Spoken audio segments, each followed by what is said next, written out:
नमस्कार, मी नेहा. RRC नेटवर्कच्या लेटेस्ट बातमीपत्रात आपले स्वागत. अशा आहेत आजच्या हेडलाईन्स. हेडलाइन्स प्रस्तुत करता Marcus the readymade multibrand showroom.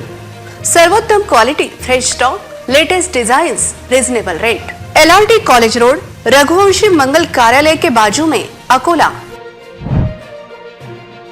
जिल्हा परिषद सीईओंच्या निर्णयाने प्रशासन हादरले. 2 ग्रामसेवक निलंबित, 13 कारवाईची टांगती तलवार.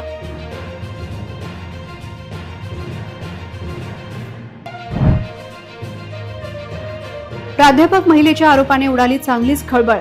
मूर्तिजापूर शिक्षण वर्तुळात चांगलीच चर्चा.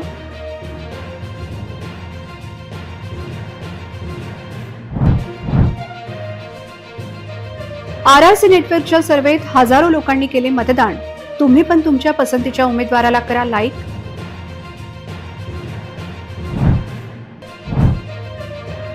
प्रभाग 13 आणि 14चा ग्राउंड रिपोर्ट आणि सहभागी व्हा RRCच्या सर्वेमध्ये. अकोला शहराचा प्रत्येक प्रभागाचा ग्राउंड रिपोर्ट केवळ RRCवर.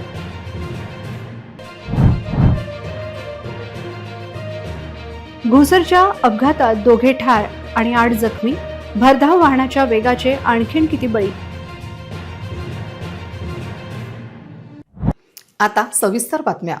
सन 2023 ते 24 या वर्षातील 15 वित्त आयोगाचे अभिलेख लेखापरीक्षण न करणाऱ्या 2 ग्रामपंचायत ग्रामसेवकांवर कर्तव्यात कसूर केल्याप्रकरणी जिल्हा परिषद सीईओ अनिता मेश्राम यांनी निलंबनाची कारवाई केली.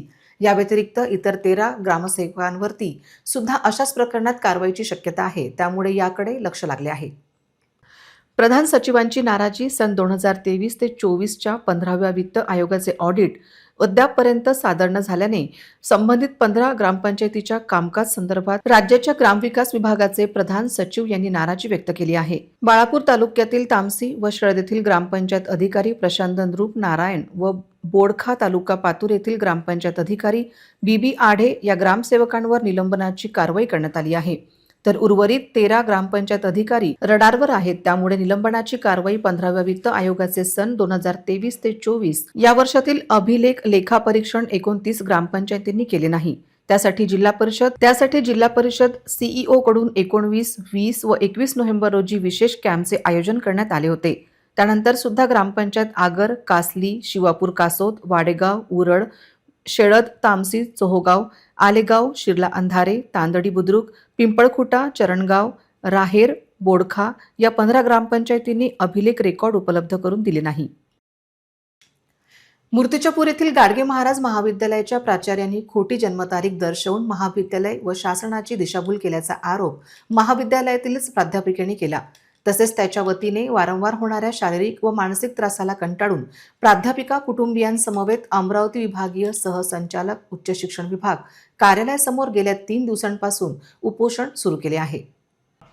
मूर्तिजापूरच्या श्री गाडगे महाराज महाविद्यालय येथील प्राचार्य पदावरील असलेल्या संतोष उर्फ भुजंगराव ठाकरे यांची खरी जन्मतारीख 1 ऑक्टोबर 1962 असताना त्यांनी जन्मतारखेत बदल करत 1 ऑक्टोबर 1964 दर्शवित शासनाची व महाविद्यालयीन प्रशासनाची दिशाभूल केली. सेवानिवृत्तीनंतर पदावर राहून मनमानी करत असल्याचा आरोप सहाय्यक प्राध्यापिका डॉक्टर रीता देशमुख यांनी केला. प्राचार्याच्या छळाला कंटाळून डॉक्टर रीता देशमुख सहाय्यक संचालक उच्च शिक्षण विभाग कार्यालय अमरावती येथे कुटुंबियांसह 3 दिवसांपासून उपोषण करीत आहेत. त्यांची प्रकृती खालावल्याने त्यांना अमरावतीच्या जिल्हा सामान्य रुग्णालयात नेण्यात आले आहे. माझी मागणी हे आहे की आमच्या कॉलेजमध्ये जे प्राचार्य म्हणून बसलेले आहे संतोष ठाकरे आणि त्यांचंच दुसरं नाव भुजंग ठाकरे आहे, तर ते 1/10/2024 ते रिटायर झालेले आहे. म्हणजे त्यांची जे जन्मतारीख आहे 1962 आहे, 1/10/1962 आहे. तरी सुद्धा ते प्राचार्य पदावर बसलेले आहे आणि रिटायर झालेल्या माणसाला VCनी अप्रुव्हल दिलेलं आहे आणि जॉईंट डायरेक्टरनी त्यांचा पगार कापलेला आहे. तर माझी मागणी ही आहे की तुम्ही सेवानिवृत्त यांना दिलंच कसं काय. जन्मतारीख बदलून मी शासनाची व महाविद्यालयाची फसवणूक केल्याचा जो आरोप आहे तो निष्फळ असून माझ्या पूर्वजांकडून माझ्या जन्मतारखेबाबतच चूक झाली आहे. ती मी शासनाच्या नियमानुसार नोकरीला लागण्याच्या 8 वर्ष आधीच जन्मतारीख बाबतची चूक दुरुस्त केली आहे. केवळ मला बदनाम करण्याच्या उद्देशाने हा सर्व प्रकार सुरू आहे असे प्राचार्य संतोष उर्फ भुजंगराव ठाकरे यांचे म्हणणे आहे. माझ्या पुनर्नियुक्ती संदर्भात ते उच्च न्यायालयात गेले होते, यांना पुनर्नियुक्ती देऊ नये म्हणून. तिथे ते हरलेत. ते सर्वोच्च न्यायालयात गेलेत, तिथेही हरलेत. जन्मतारखेत कुठेही खाडाखोड केलेली नाही. जर तुमची जन्मतारीख चुकीची असेल ती तुम्हाला दुरुस्त करता येते. चुकून नोंदवल्या गेली असेल ती तुम्हाला दुरुस्त करता येते. ते दुरुस्त करण्याचं एक प्राधिकरण आहे, कायद्यानं ते अधिकार दिलेले आहेत. मी 1988 मध्येच जेव्हा माझ्या लक्षात आलं की आपली जन्मतारीख तिची नोंदवल्या गेलेली आहे, ती मी त्याच वेळेस उचित प्राधिकरणासमोर जाऊन शासकीय मी ती दुरुस्त करून घेतलेली आहे. तर विद्यापीठ व नियुक्ती प्राधिकरण यांनी दिलेल्या अप्रूव्हल नंतरच आमच्या कार्यालयाच्या वतीने संबंधित कुठल्याही कर्मचाऱ्यांचे वेतन काढण्यात येते. त्यामुळे उपोषणकर्त्यांनी उपोषण हे विद्यापीठाच्या अथवा संबंधित महाविद्यालयाच्या समोर करायला पाहिजे, असे डॉक्टर अभय खांबोरकर, सहसंचालक उच्च शिक्षण विभाग अमरावती यांनी स्पष्ट केले आहे. नाही, तसं नाही म्हणता येणार. सहसंचालक कार्यालयाचा रोल जो असतो त्या अनुषंगाने जर विचार केला तर सर्वप्रथम विद्यापीठ एखाद्या प्राचार्यांच्या करता ॲप्रुव्हल देतं. विद्यापीठाचं ॲप्रुव्हल आल्यानंतर त्यांचं नाव STE सेवार्थामध्ये दाखल केलं जातं नियुक्ती प्राधिकरणाच्या त्या प्रस्तावानुसार. ही जी प्रोसिजर झालेली आहे ती ऑलरेडी कंप्लीट झाली होती. त्याच्यात विद्यापीठाने ॲप्रुव्हल दिलं होतं आणि त्याच्यानंतर त्यांचं नाव STE सेवार्थामध्ये पण नोंदवलं गेलेलं आहे आणि त्या अनुषंगाने सध्या त्यांची सेवा सुरू आहे. अकोला महापालिकेच्या निवडणुकांचे रणशिंग फुंकण्यापूर्वीच RRC नेटवर्कने संभाव्य उमेदवारांची चाचपणी सुरू केली आहे. यूट्यूबवर झालेल्या या जनमत सर्वेक्षणात हजारो नागरिकांनी आपला सहभाग नोंदवला आहे. अकोला महापालिकेच्या प्रभाग क्रमांक 13 आणि 14चा सर्वे सुरू होत आहे. तर तुम्हीही तुमचा आवडता आणि योग्य उमेदवार निश्चित करा. 2017 मध्ये शेवटच्या वेळी महापालिकेच्या निवडणुका पार पडल्या. त्यानंतर 2022 मध्ये निवडणूक होणे अपेक्षित होते, परंतु कोरोना महामारी, राजकीय उलथापालथी आणि आरक्षणाच्या गुंतागुंतीमुळे आता थेट 2025 ते 26 मध्ये महापालिकेचा निवडणूक सोहळा होणार आहे. या गेल्या 3-4 वर्षात अकोलेकरांच्या प्रभागात ज्या कार्यक्षम समाजसेवकांनी काम केले आहे ते तुमचे भावी नगरसेवक बनणार काय, हा प्रश्न उपस्थित होत आहे. म्हणूनच 2017 मध्ये असलेले विद्यमान नगरसेवकच प्रभाग 13 आणि 14 मध्ये पुन्हा हवे आहेत की नकोत याचे यूट्यूबवर झटपट सर्वेक्षण सुरू झाले आहे. या महत्त्वपूर्ण प्रक्रियेत तुम्ही अवश्य सहभागी व्हा. ही लोकप्रियता चाचणी केवळ तुमच्या पसंतीच्या उमेदवाराला, लोकांच्या मनातील नेत्याला समोर आणण्यासाठी आहे. अकोला महापालिकेच्या प्रभाग क्रमांक 13 मध्ये स्थानिक पातळीवर काय परिस्थिती आहे याचा शोध RRCने घेतला आहे. आमच्या प्रतिनिधी नेहा पाटील यांनी थेट ग्राउंड रिपोर्टिंग तयार करत प्रभागातील खरी वस्तुस्थिती तुमच्या समोर आणली आहे. तर पाहूया प्रभाग 13 मध्ये सध्या काय चित्र आहे याचा सविस्तर आढावा.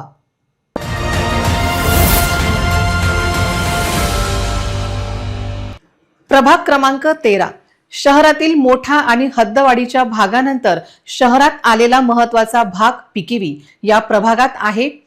पिकिवी या नावाने प्रभाग क्रमांक 13 ओळखला जातो. या प्रभागात 19,000 लोकसंख्या आहे. या प्रभागात प्रामुख्याने कृषीनगर, शिवर, गोयंका लेआउट, रविनगर, मुकुंदनगर, पिंपळेनगर, तोष्णीवाल लेआउट, जवाहरनगर, शास्त्रीनगर, कौवरनगर यांचा समावेश होतो. या भागातील अनेक विकास कामे प्रलंबित आहेत. हद्दवाढीच्या भागात जलवाहिनी अद्याप पोहोचली नाही अशी काय स्थिती आहे. या प्रभागात महत्त्वाचे रस्ते अद्याप तयार केले गेले नाही, त्यामुळे नागरिकांची कायम ओरड या भागात आहे. कोचिंग क्लासेस या भागात सर्वाधिक असून वर्दळीसाठी मोठे रस्ते नसून जवाहरनगर ते शासकीय दूध डेअरी या प्रमुख रस्त्यावरचे रोजचे अपघात या रस्त्यावर होतात. या रस्ते अपघाताला दुतर्फा झालेले अतिक्रमण जबाबदार आहे. पिकेवी या 13 क्रमांकाच्या प्रभागातून भाजपच्या सुजाता अहिर विजयी झाल्या होत्या. त्यांनी अरुंधती शिरसाट यांचा पराभव केला होता. प्रभाग क्रमांक 13 ब भागातून भाजपचे अनिल मुरुमकार यांनी प्रशांत वैराडे यांना पराभूत केले होते. तर भाजपाच्या सुनीता अग्रवाल यांनी क भागातून विजय प्राप्त करत 2017 मध्ये तनुजा डोंगरे यांचा पराभव केला होता. प्रभागाच्या ड भागातून आशिष पवित्रकार यांनी रामा तायडे यांचा पराभव केला होता. एकूणच हा मतदारसंघात मिक्स मतदार राहतात. त्यामुळे या मतदारसंघातील निकाल अनपेक्षित राहत असून मते कोण खाते या विजयाचे गणित सुनिश्चित करणारा हा मतदारसंघ आहे. या प्रभागाची रचना बदलणार आहे काय, या प्रभागाचा विकास झाला की तो भकास झाला आहे, याचा आढावा घेत आहे RRC न्यूज. तेव्हा पाहूया RRCचा ग्राउंड रिपोर्ट. प्रभाग 13चे विदारक चित्र समोर येते. सिमेंटचे रस्ते झाले, उद्याने सजली, पण कचरा व्यवस्थापन, पथदिवे आणि गटारांचे प्रश्न कायम आहे. महापालिका प्रभाग क्रमांक 13 मध्ये उच्चभ्रू वस्त्या, मोठी बाजारपेठ, कृषीनगरासारखा दाट लोकवस्तीचा भाग आणि हद्दवाढीतील शिवरचा समावेश आहे. मागील काही वर्षांमध्ये या प्रभागात कॉन्क्रीट रस्त्याची निर्मिती, गटार बांधकामे आणि उद्यानांचे सुशोभीकरण यासारखी कामे तेजीने झाली आहेत. मात्र विकासाचा हा वेग सर्वत्र सारखा नसल्याचे स्पष्ट चित्र आहे.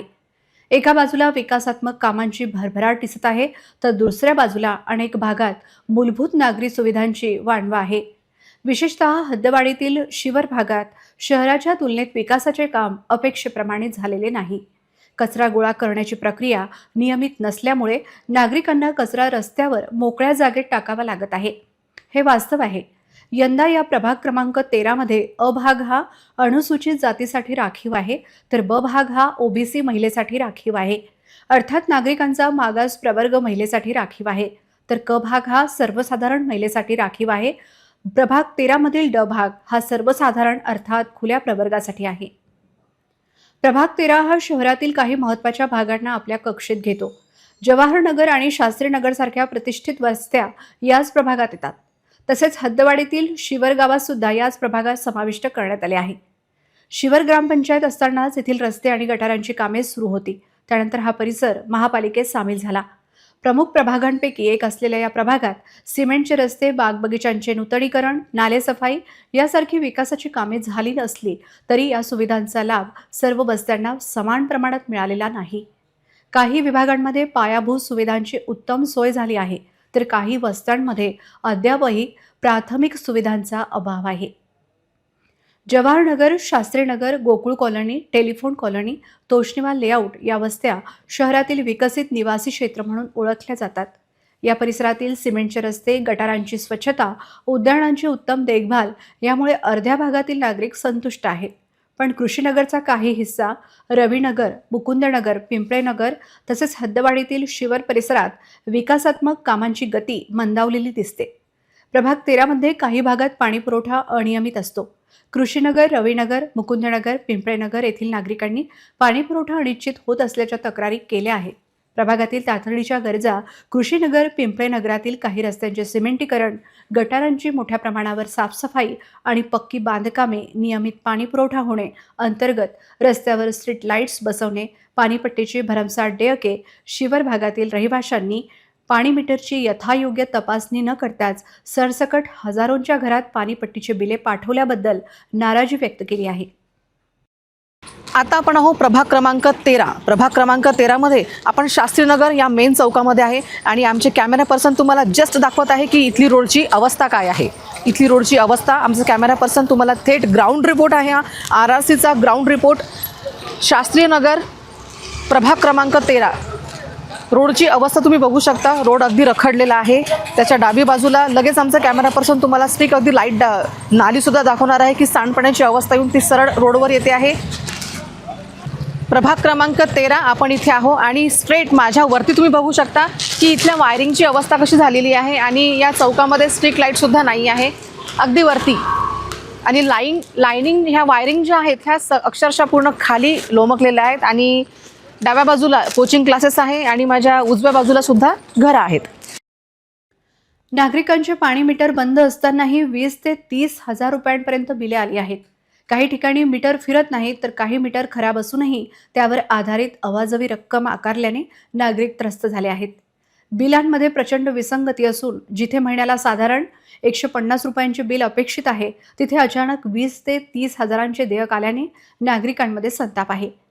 मोकळ्या जागी कचरा, स्वच्छतेचा बोजवारा, कचरा व्यवस्थापन हा प्रभागातील एक गंभीर प्रश्न आहे. शिवर, पिंपळेनगर, रविनगर, कृषीनगरचा काही भाग आणि शिवर परिसरात उघड्यावर कचरा फेकणे ही दैनंदिन बाब झाली आहे. महापालिकेची कचरा संकलन गाडी काही भागात दररोज येते तर काही ठिकाणी 5-6 दिवसांचा विलंब होतो. कचरा साचल्यामुळे डास, माशा आणि दुर्गंधीचा त्रास होतो. उघड्यावर कचरा टाकल्यामुळे नागरिकांचे आरोग्य धोक्यात आले असून स्वच्छतेचा पार बोजवारा उडाला आहे. 2017 साली झालेल्या महापालिका निवडणुकीत प्रभाग 13 मधील सर्वच्या सर्व 4ही जागांवर भारतीय जनता पार्टीच्या उमेदवारांनी विजयश्री मिळवली होती. लोकसंख्या आणि भौगोलिक क्षेत्राच्या दृष्टीने हा प्रभाग मोठा आहे. मागील निवडणुकीत प्रभाग 13 अ गटातून भाजपच्या तिकिटावर सुजाता देवराव अहिर मते 8,121, ब मधून अनिल सुलेन मुरुमकार मते 5,643, क मधून सुनीता विजय अग्रवाल मते 5,619, ड मधून आशिष गणेशराव पवित्रकार मते 8,030 हे निवडून आले होते.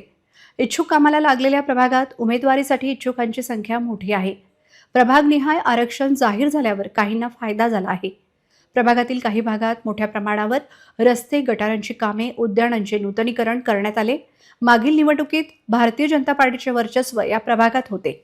भाजपच्या तिकिटासाठी विद्यमानांसोबतच अनेक इच्छुकांनी अनेक महिन्यांपासून मोर्चे बांधणी सुरू केली आहे. तिकीट वाटपासाठी मोठी चढाओढ दिसणार आहे. इच्छुकांनी अनेक दिवसांपासून विविध माध्यमातून प्रभागात अनुकूल वातावरण तयार करण्याचे प्रयत्न चालवले आहेत. नागरिकांच्या प्रतिक्रिया प्रभागात अनेक वर्षांपासून पाणी पुरवठा अनियमित आहे आणि कचऱ्याचा प्रश्न तसाच आहे. प्रत्येक निवडणुकीत आश्वासने दिली जातात. गटार स्वच्छ होत नाही. पथदिवे अनेक ठिकाणी बंद आहेत. परिसरात डेंग्यू, मलेरियाचा प्रादुर्भाव वाढू नये म्हणून स्वच्छता असणे अनिवार्य आहे. रविनगर गेल्या काही वर्षात रस्त्याची कामे पूर्ण झाली आहेत. आताही आमच्या भागात काही सिमेंट रस्ते मंजूर झाले आहेत. गटारांची कामे झाली आहेत. पथदिवे बंद असल्यामुळे ही कामे व्हायला हवीत. कृषीनगर मनपाने कचरा वाहनांचे वेळापत्रक प्रत्यक्षात पाळले जात नाही. त्यामुळे आम्हाला कचरा घरात साठवून ठेवावा लागतो किंवा खुल्या जागी टाकावा लागतो. याचा परिणाम आरोग्य आणि स्वच्छतेवर होतो. पाण्याची बिले अवाजवी आली आहेत. आमच्या भागात उद्यानांची दुरुस्ती, नवीन रस्त्यांची कामे झाली आहेत. कचरा संकलन वेळेवर व्हावे, तसेच आमच्या भागातील पथदिवे बसविण्यासाठी पुढाकार घ्यावा अशी मागणी नागरिकांची आहे. कृषीनगर प्रभागात काही रस्त्यांचे सिमेंटीकरण झाले, मात्र गटारांचे काम अपूर्ण राहिल्यामुळे पावसाळ्यात परिसरात पाणी साचते. दुर्गंधी, कचरा आणि डास यामुळे आजारांचे प्रमाण वाढते. गोकुळ कॉलनीत पथदिव्यांच्या अभावी अंधार असतो. अनेक रस्त्यांवर पथदिवेच नाहीत किंवा लावलेले दिवे बंद आहेत. अंधाराचा फायदा घेऊन चोरीच्या घटना घडतात. महिलांना रात्री प्रवास करणे कठीण झाले आहे. प्रशासनाने या समस्येकडे कधीही लक्ष दिले नाही अशी टीका नागरिक करत आहेत. प्रभागाचा परिसर Krishinagar, Goenka layout, Gokul colony, telephone colony, Ravinagar, Mukundnagar, Pimplenagar, Toshniwal layout, Jawaharnagar, Lala Lajpatrai society, Shastrinagar परिसर, कवरनगर, शिवर, पीडीकेव्हीचा परिसर. 13 आपण इथे पूर्ण प्रभाग क्रमांक 13चा आढावा घेतलेला आहोत आणि आपण लास्टमध्ये आहोत शिवरमध्ये इथे आपण आलेलो आहोत. प्रत्येक प्रभाग क्रमांकाचा आढावा घेतल्यानंतर त्या एरियात जाऊन आपण तिथल्या समस्या जाणून घेतलेल्या आहे आणि त्याचा थेट ग्राउंड रिपोर्ट आपण दर्शकांपर्यंत सादर केलेला आहे. आपण आहोत आता प्रभाग क्रमांक 13 शिवर या भागात आहोत आणि इथली समस्या म्हणजे लाईट नाही आहे आणि साफसफाई माझ्या कॅमेरा पर्सन तुम्हाला दाखवलेली आहे. मी एक्झॅक्ट जिथे उभी आहे तो रस्तासुद्धा माझ्या कॅमेरा पर्सनने तुम्हाला दाखवलेला आहे. गावाची सुरुवात आहे ही शिवर. आपण इथे आहोत प्रभाग क्रमांक 13. गावाची सुरुवात आहे ही. आमचं कॅमेरा पर्सन तुम्हाला दाखवत आहेत की रोड कसा भकास झालेला आहे, याची सुरुवात अशी आहे. तर आतमध्ये गाव कसं असेल हे सुद्धा आमचं कॅमेरा पर्सन तुम्हाला दाखवतील. या निवडणुकीत असेल RRC खास. मी नेहा पाटील, कॅमेरा पर्सन राम तिवारी सोबत, RRC न्यूज अकोला. महापालिकेच्या प्रभागांची भौगोलिक रचना तशीच आहे. म्हणजे 2017 मध्ये जसा प्रभाग होता तसाच तो कायम आहे. पण स्थानिक नागरिकांच्या मूलभूत समस्या आजही कोणत्या आहेत याचा सखोल आढावा घेतला आहे आमच्या प्रतिनिधी नेहा पाटील. तर पाहूया प्रभाग 14 ची सद्यस्थिती, जनभावना काय आहे.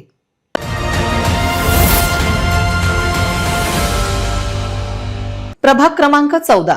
शहराची हद्दवाढ झाल्यानंतर शहरात आलेला महत्त्वाचा भाग मलकापूर ग्रामपंचायतचा होता. त्यामुळे या प्रभागात ग्रामपंचायत काळातील समस्या जैसे थे असून विकास कुठे आहे असा प्रश्न सामान्य जनतेला पडतो. मुख्य रस्त्यावर विकास दिसतो, पण मलकापूर आणि शिवणी भागातील विकास कामे मात्र झाल्याचे चित्र नाही. शहराचा समतोल विकास अपेक्षित असताना या ठिकाणी विकासाच्या पाऊलखुणा मात्र पडलेल्या दिसत नाही.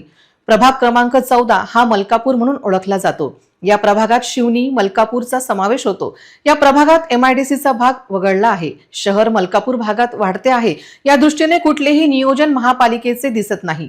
प्रभाग क्रमांक 14 अर्थात मलकापूर यामध्ये भाजपचे विशाल इंगडे हे अ भागातून विजयी झाले होते, तर विशाल इंगडे यांच्यासाठी ही निवडणूक अतिशय चुरशीची ठरली होती.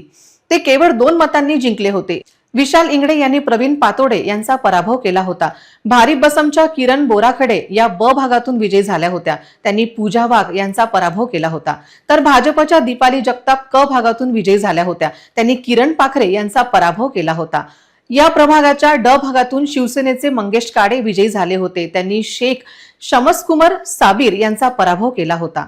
2017च्या राजकीय परिस्थितीनंतर आता परिस्थिती बदलली आहे. या प्रभागाचा आरआरसी न्यूजने घेतलेला हा ग्राउंड रिपोर्ट. शहराची हद्दवाढ झाल्यानंतर शहरात आलेला महत्त्वाचा भाग मलकापूर ग्रामपंचायतचा होता.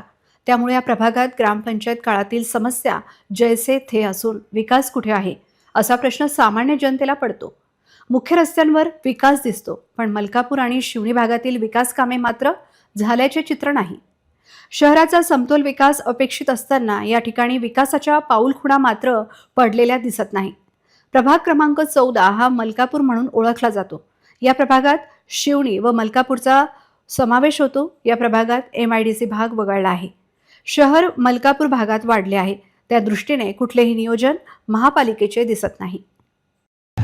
प्रभाग क्रमांक 14 आपण इथे आलेलो आहोत आणि प्रभाग क्रमांक 14 मध्ये MIDCचा काही भाग आलेला आहे आणि MIDCचा हा जो मेन मोजका चौक आहे, इथून जड वाहनांची सतत ये-जा सुरू असते आणि इथे अपघाताचे प्रमाण पण खूप वाढलेले आहे.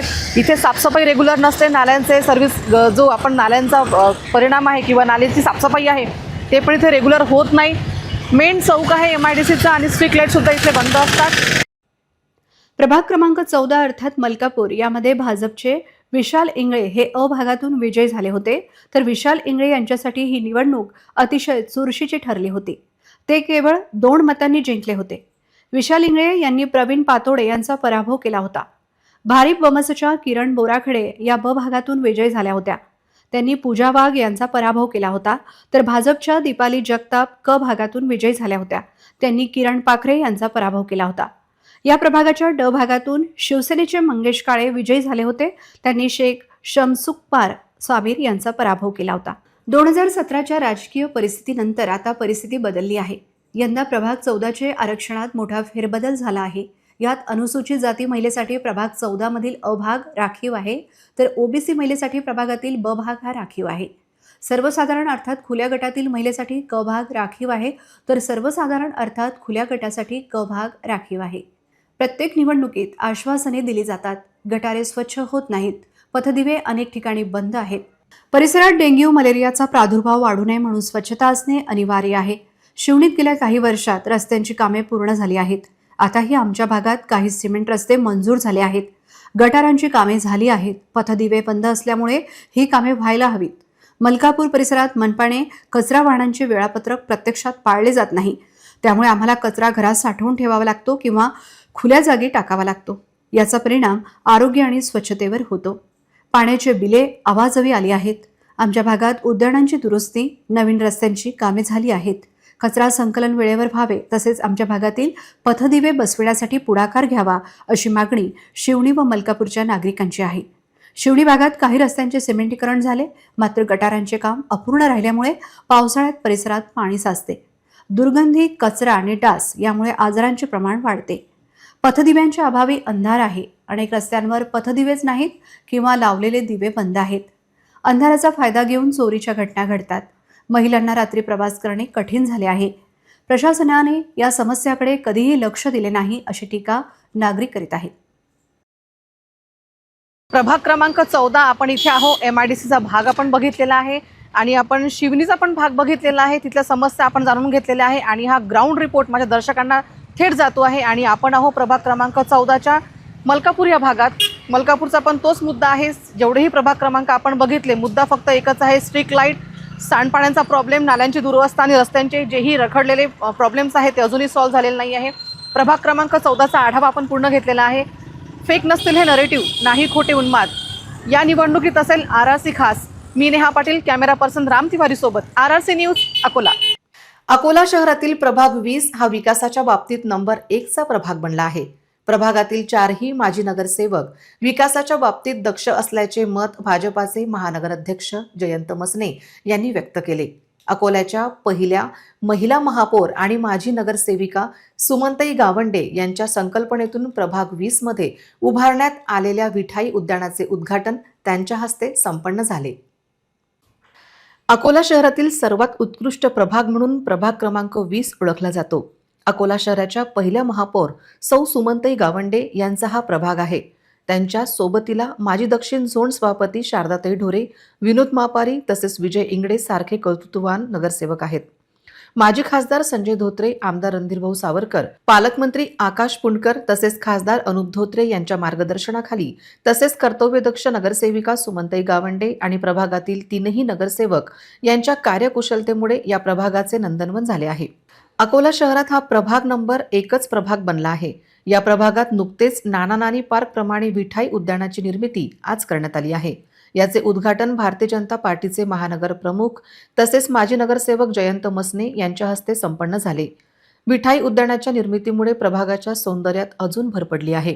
या उद्यानात लहान मुलांना खेळण्यासाठी व त्यांच्या शारीरिक वृद्धीसाठी येथे विविध क्रीडा साहित्य उपलब्ध आहे. ज्येष्ठ नागरिकांना सकाळ संध्याकाळ फिरण्यासाठी सिमेंट रस्ते करण्यात आले आहेत.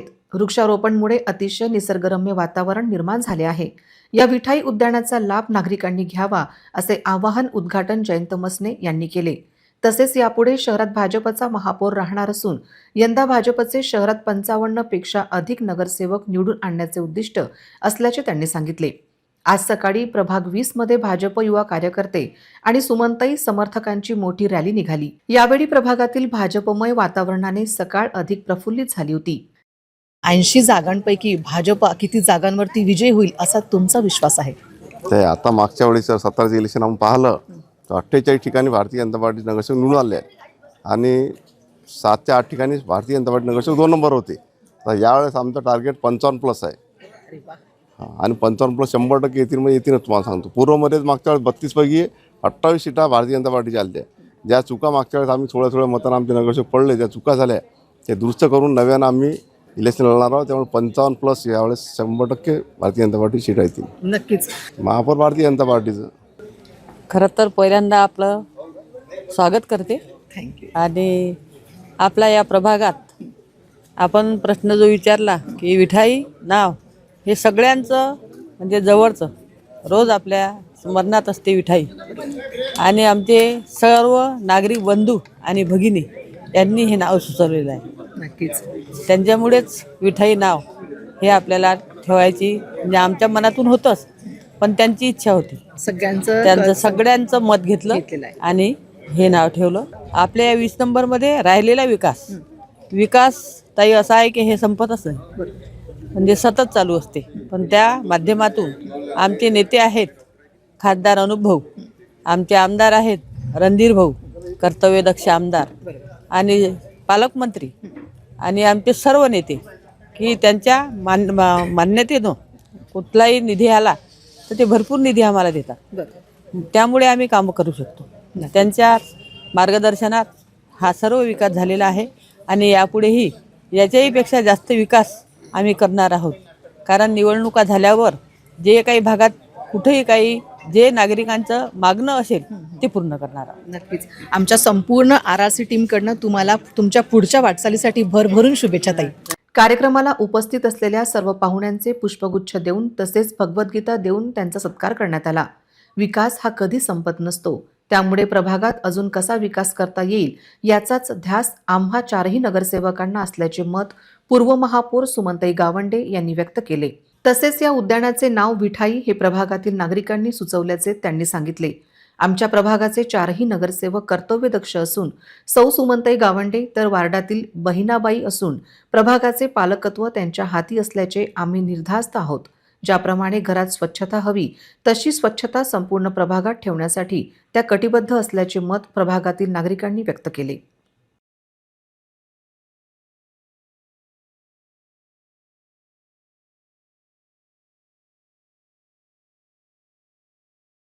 त्यांनी कामं तर भरपूर केली आहेत, पण फक्त कामं करताना त्यांच्या डोक्यात कुठल्याही प्रकारची हवा नाही गेली आहे. वॉर्ड मेंबर म्हणून किंवा नेता म्हणून प्रत्येकाने असे वैयक्तिक संबंध प्रस्थापित केले. उदाहरणच द्यायचं झालं तर सुमनताई म्हटलं तर त्या अर्ध्याच्या वॉर्डाच्या ह्याच्यात त्या प्रभागात त्या बहिणाबाई म्हणून प्रसिद्ध आहेत. ती कोणाची आते आहे, कोणाची काकी आहे. त्यांनी असं हे केलं. विनोदचं म्हणायचं मी आरेकारेनेच बोलतो कारण ते माझ्या मुलांपेक्षाही लहान आहे आणि त्यांनी तसे संबंध प्रस्थापित केले. की सुमनताईचं जर म्हटलं तर त्यांचा घरोघरी अप्रोचेस आहे. सुमनताईबद्दल आता प्रश्नच नाही, कामं करतात त्यांना यांनी निवडून द्यायला पाहिजे. आणि मी तर पुढे हेच सांगेल की आता जे भगवद्गीता दिली या चौघांनीही भगवद्गीतेतला जो उपदेश आहे कर्मण्येवाधिकारस्ते मा फलेषु कदाचन, म्हणजे कुठल्याही प्रसिद्धीचे हाव न करता या चौघांनी कामं केल्यात. त्याबद्दल म्हणजे त्यांचं कौतुक करावं इतकंच कमी आहे. एक वयस्कर म्हणून मी त्यांचं कौतुकच करतो आणि परमेश्वर त्यांना पुन्हा सेवेची संधी देऊ हीच प्रार्थना करतो. माजी महापौर तथा नगरसेवक सौ सुमनताई श्रीरामजी गावंडे यांच्या अथक प्रयत्नांनी आणि विशेष प्रयत्नांनी आणि विशेष म्हणजे स्वाद विक्रीच्या पाठीमागे गणेशनगर, मराठा नगर या भागात बगीचा, विठाई बगीचा याचं आज थाटामाटात उद्घाटन झालेलं आहे. तसंच या प्रभागात जे बालगोपाल आहेत, ज्या खेळण्यासाठी त्यांना जागा नाही आहे, ती जागा त्यांनी इथे अवेलेबल करून दिलेली आहे. जेही वयोवृद्ध आहेत, वडीलधारे, वयस्कर, ज्येष्ठ नेते आहेत किंवा ज्येष्ठ नागरिक आहेत, त्यांच्यासाठी इथे बसण्यासाठी अतिशय सुखसोयी आणि सुसज्ज अशा रम्य वातावरणात आज विठाई बगीचा याचं अतिशय थाटामाटात उद्घाटन झालेलं आहे. मी नेहा पाटील, कॅमेरा पर्सन पवन इंगळे सोबत RRC न्यूज, अकोला. नायगाव परिसरात दीर्घकाळापासून मंगलकारी विशेषतः लग्न समारंभासाठी एका सुसज्ज सभागृहाची तीव्र आवश्यकता जाणवत होती. ही महत्त्वाची गरज लक्षात घेऊन प्रसिद्ध आर्किटेक्ट सोहेल खान आणि नायगाव डेव्हलपमेंट टीम गेल्या 4 वर्षापासून अविरत प्रयत्नशील होते. यासाठी आमदार साजिद खान पठाण यांनी मोलाची मदत केली. महानगरपालिका शाळा क्रमांक 7च्या आवारात बांधण्यात येत असलेल्या या अत्याधुनिक फंक्शन हॉल्सच्या बांधकामाचा भव्य समारंभ नुकताच संपन्न झाला. या सामुदायिक फंक्शन हॉलच्या बांधकामासाठी सुमारे 50 लाख रुपयांचा मोठा निधी मंजूर करण्यात आला आहे. हा फंक्शन हॉल लवकरात लवकर बांधून पूर्ण होईल, ज्यामुळे नायगावच्या जनतेचं लग्न, निकाह आणि इतर महत्त्वाच्या सामाजिक सांस्कृतिक कार्यक्रमांसाठी अत्यंत मोठी आणि उत्तम सोय उपलब्ध होणार आहे. प्रसिद्ध आर्किटेक्ट सोहेल खान आणि नायगाव डेव्हलपमेंट टीम यांच्या या प्रशंसनीय प्रयत्नांची गंभीर दखल घेऊन सन्माननीय आमदार साजिद खान पठाण यांनी या महत्त्वाकांक्षी कार्यासाठी तत्काळ निधी मंजूर करून मोलाचे सहकार्य केले. आज नायगाव प्रभाग क्रमांक 1 मध्ये जनतेच्या उत्स्फूर्त उपस्थितीत आमदार साजिद खान पठाण यांच्या करकमलांनी सभागृह बांधकामांचा ऐतिहासिक शुभारंभ पार पडला. उद्घाटन समारंभानंतर आमदार साजिद खान पठाण यांच्या ऋणनिर्देशनासाठी नायगाव डेव्हलपमेंट टीम आणि आर्किटेक्ट सोहेल खान यांच्या वतीने अत्यंत उत्साहाने स्वागत आणि आभार कार्यक्रमाचे सुयोग्य आयोजन करण्यात आले होते. या गौरवशाली प्रसंगी नायगाव डेव्हलपमेंट टीमचे सर्व कार्यकर्ते, सोहेल खान यांचे समर्थक आणि मोठ्या संख्येने स्थानिक नागरिक सगळे उपस्थित राहून कार्यक्रमाची शोभा वाढवली. टीपू सुल्तान कमान जो लक्ष्मी कॉलोनी के अंदर है, DPDC के अंदर जो पास हुई है, उसका ओपनिंग के लिए आए थे यहाँ पे. हम सबसे पहले तो सुनील लाने साहब, आयोग साहब का शुक्रिया अदा करते हैं कि बहुत बहुत शुक्रिया. कई सालों से लोग बहुत तकलीफों का सामना कर रहे थे यहाँ पर. आज सुकून की यहाँ पे सांस लिए लोगों ने और साजिद पठान साहब ने यहाँ पे आके ओपनिंग की है. सभी लोगों ने, जिम्मेदार लोगों ने उनका तहे दिल से शुक्रिया अदा करते हैं सभी. और मैं खुद भी पूरी पब्लिक की तरफ से, लक्ष्मी कॉलोनी, भारत नगर, शादाब नगर के सभी लोगों की तरफ से उनका शुक्रिया अदा करते हैं. सुनील लाने साहब का और आयोग साहब का और पठान साहब का दिल से, दिल की गहराइयों से.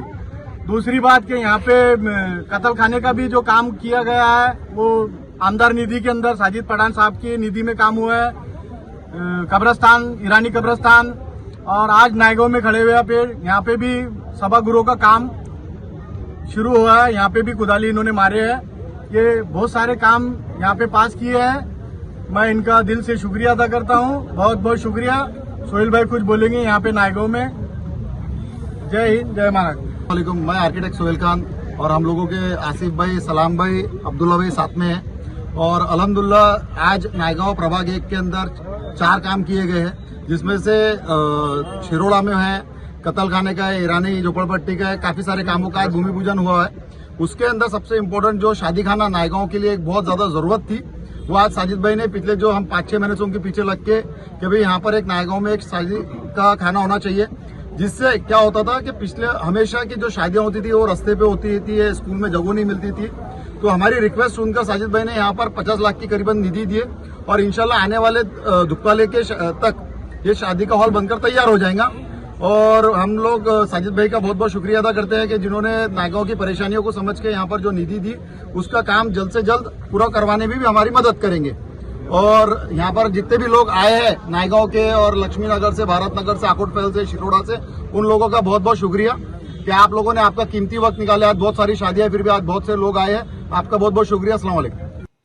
बाळापूर तालुक्यात वाडेगाव मार्गावरील धणेगाव शिवारात एका 23 वर्षीय तरुणीचा अर्धवट जळालेला मृतदेह 20 नोव्हेंबर 2025 रोजी आढळून आला होता। या घटनेला 23 दिवस उलटून गेले तरीही तरुणीची ओळख पटू शकलेली नाही। ज्या शेतात या तरुणीचा मृतदेह आढळला त्या शेतात कामासाठी काही मजूर गेले होते, तेव्हा तूर पिकात त्यांना हा अर्धवट जळालेला मृतदेह दिसला। घटनेची माहिती मिळताच बाळापूर पोलीस घटनास्थळी पोहोचले होते, तसेच फॉरेन्सिक पथकालाही घटनास्थळी बोलवण्यात आले होते। घटनेनंतर पोलिसांनी या तरुणीचे छायाचित्र अकोला जिल्ह्यासह आजूबाजूच्या जिल्ह्यांमध्ये प्रसारित केले होते, जेणेकरून कोणत्याही हरवलेल्या व्यक्तीची माहिती मिळू शकेल। मात्र या दिशेने सध्या यश मिळालेले नाही। असे असले तरी पोलिसांनी तरुणीची ओळख पटवण्यासाठी आपले प्रयत्न सुरूच ठेवले आहेत। पोलिसांनी या मृतदेहाची ओळख पटवण्याचे आवाहनही केले होते, परंतु अद्याप मृत तरुणीची ओळख पटवणारा कोणीही समोर आलेला नाही। तरीही पोलिसांना पूर्ण विश्वास आहे की या रहस्यावरून लवकरच पडदा उठेल।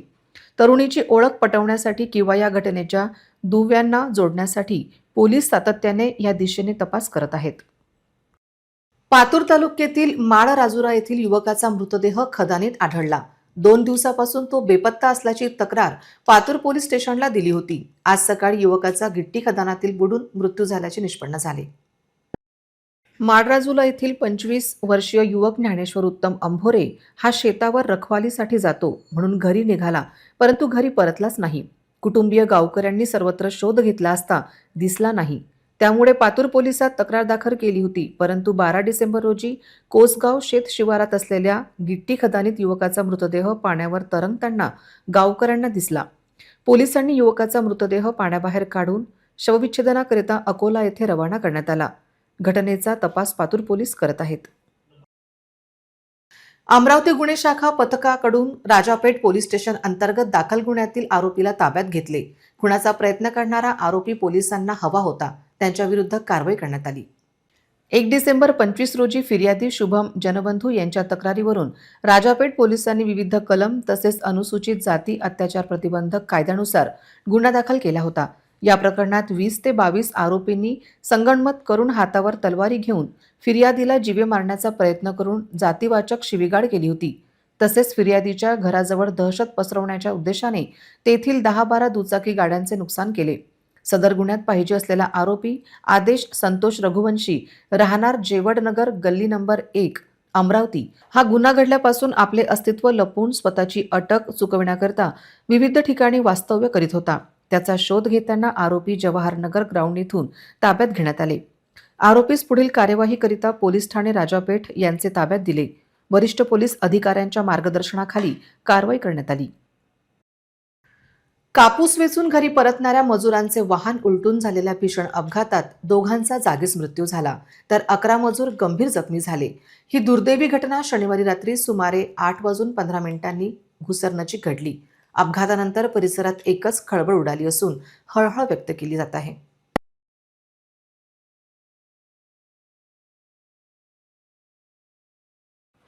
अकोला शिवारात कापूस वेचणीसाठी मध्य प्रदेशातील बऱ्हाणपूर येथील मूळ रहिवासी असलेले मजूर आले होते।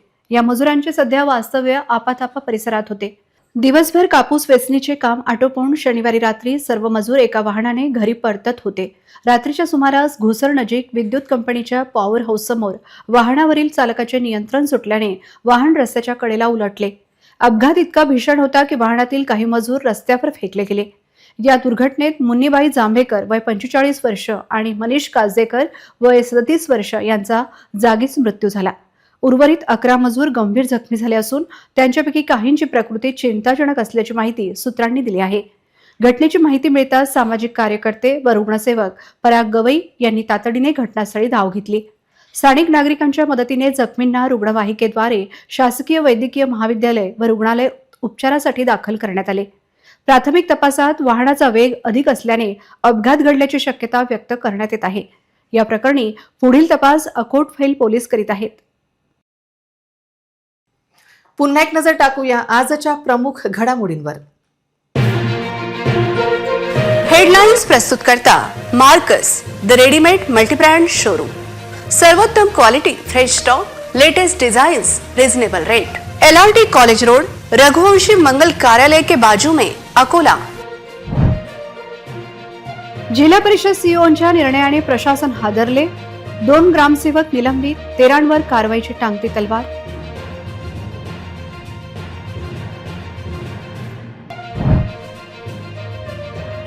प्राध्यापक महिलेच्या आरोपाने उडाली चांगलीच खळबळ. मूर्तिजापूर शिक्षण वर्तुळात चांगलीच चर्चा.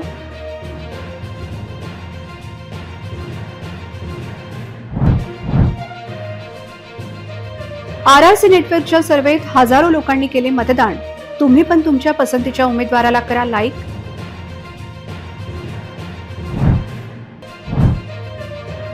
प्रभाग 13 आणि 14चा ग्राउंड रिपोर्ट आणि सहभागी व्हा RRCच्या सर्वेमध्ये. अकोला शहराचा प्रत्येक प्रभागाचा ग्राउंड रिपोर्ट केवळ RRCवर.